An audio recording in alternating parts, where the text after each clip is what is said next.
ജസ്സയുടെ പുത്രനായ ദാവീദിൽ എൻ്റെ ഹൃദയത്തിൽ ഇണങ്ങിയ ഒരു മനുഷ്യനെ ഞാൻ കണ്ടെത്തിയിരിക്കുന്നു.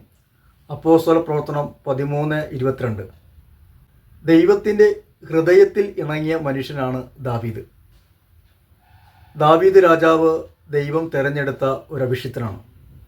എന്നാൽ ദാവീദിൻ്റെ ബലഹീനത മൂലം 3 പ്രാവശ്യം ദൈവത്തിനെതിരായി തെറ്റ് ചെയ്യുന്നുണ്ട്, പാപം ചെയ്യുന്നുണ്ട്.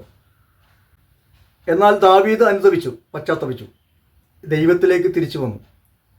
പിന്നീട് ഒരിക്കലും ദാവീദ് ദൈവത്തിനെതിരായി പാപം ചെയ്യുന്നില്ല. അതുകൊണ്ടാണ് ദൈവം പറയുന്നത്, എൻ്റെ ഹൃദയത്തിൽ ഇണങ്ങിയ ഒരു മനുഷ്യൻ ദാവീദിൽ ഞാൻ കണ്ടെത്തി, അവൻ എൻ്റെ ഹിതം നിറവേറ്റും.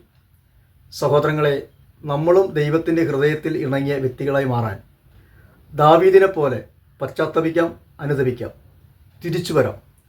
കർത്താവ് വീണ്ടും നമ്മളെ ശക്തിപ്പെടുത്തും, പുതിയ ഒരു അഭിഷേകം നൽകും.